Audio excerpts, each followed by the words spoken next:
Imagine being a cop, and every time you pull someone over, we've all seen those videos of cops getting shot. Oh, yeah. We've all seen those videos of cops pulling people over, and then the windows explode and people fire on them.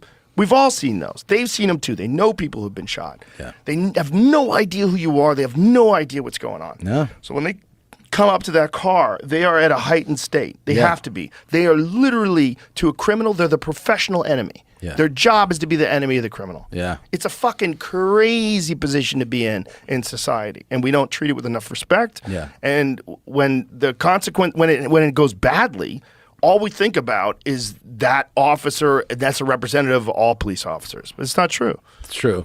I think a lot of people too, it's kind of hard. Like a lot of people, they go into getting pulled over with a heightened sense of emotion themselves. Sure. Which, if you are that person getting pulled over for whatever you got pulled over for, if that's your like mentality in that moment, you are actually going to escalate things. You are, as the person getting 100%. pulled over.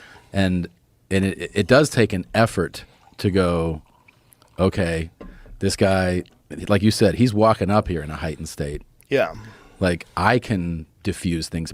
I can diffuse them. Yes. By how I conduct this. Yes. But some people, first you have the people that are like the legal scholars who want to lecture the police officer on his rights. Like, yeah, you can do that, man. Right. Or there's I have friends even. I have friends who are like, I hate cops. Cops are all pigs, and I've watched them speak to police officers in a way where I'm like, Jesus Christ, man. Yeah. Like, it's so disrespectful. So stupid. I go, yeah, but you are making this worse. Right. That's a human being. Yeah, yeah. I go, you gotta fucking chill a little bit. You don't have to. You don't know them. Yeah, you don't have to get on your knees. Right. But just like, he's doing his thing. Just like, let's try to smooth this thing out. Let's not try to make it worse. Let's try to make it better. Yeah, exactly. Yeah. If I ever have an interaction with a cop, it's always, how you doing, sir? Yeah. What's happening, brother? Everything good? Yeah, I want it smooth and easy. Completely. Yeah. Yeah, and just that whole those kind of generalizations, all cops are pigs, or fuck off. No, it's not good. Fuck off. I don't like those generalizations with anything. Women are stupid. Fuck off. Fuck off. Fuck off. No, it's just annoying. No, you're like, most women are stupid. But no. But if you go into those, anything, like that, you're gonna interaction with the retail worker, a fucking auto mechanic, anything, any interaction. And sometimes I think if this comes with age, sometimes you do meet a real piece of shit. Oh yeah. Like, it can be a police officer, it can be the mecanic, it can be car salesman. The car salesman, flight attendant. Yeah. And I would say I call it take the bait more, right? Feel the rage, become like, escalate things. Yeah. Well, yeah.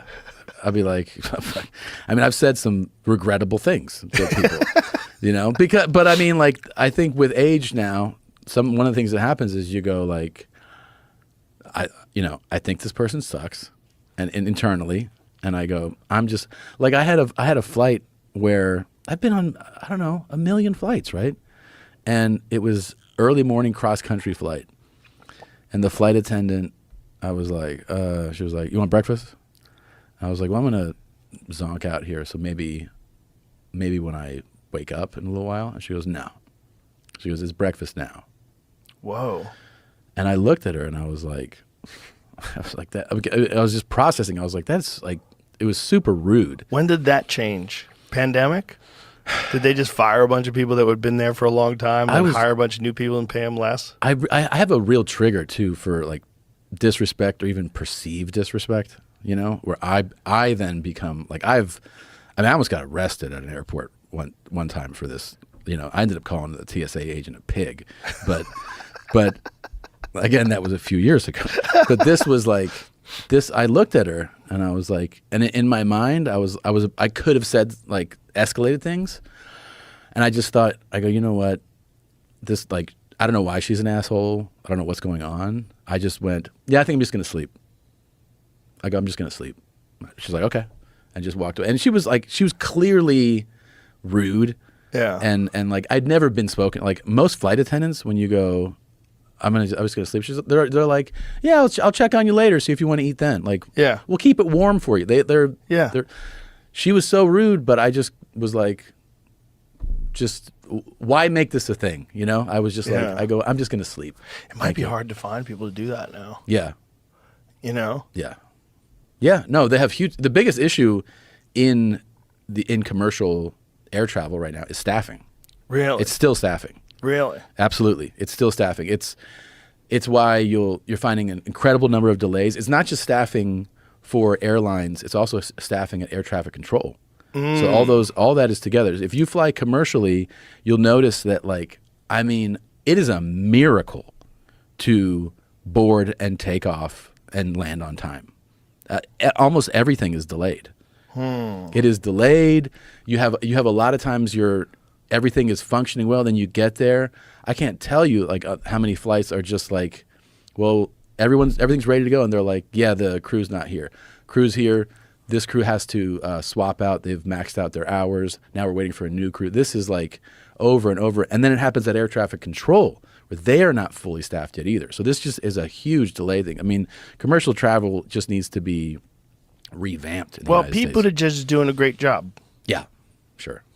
They're doing great. He's the best. He's the best at it. Mm-hmm. He's handling it. Don't worry. He's got it covered. Who's this? Pete Buttigieg. Oh yeah, that's my guy. What is he? Is he the He's the guy? He's the guy in charge of transportation. That's a fucking So shit he's show. in charge of the fucking trains flying off the rails. You've done a terrible job, Pete. Yeah. So was it during COVID? Did people get fired and then they decided to do other things and they never took the jobs again? Some people got fired. Some people. Well, I mean, I think more people were even just let go. There's a lot of places like that had to shut down their operations. They had no more revenue coming in, right. So they let people go. And then you've seen what happened with commercial real estate. Commercial real estate is upside down in this country. Is it? Yes. You know why? Why? Because people don't want to go to offices still anymore. Yeah, they want to do remote work. They want to do work remote in their work. pajamas and jerk off. So the people who, if you have these big commercial buildings, I mean, it used to be like this huge asset to own this commercial real estate, and now it's like a liability because you have empty offices, dude. You have empty offices all over the country, and you can't fill them up.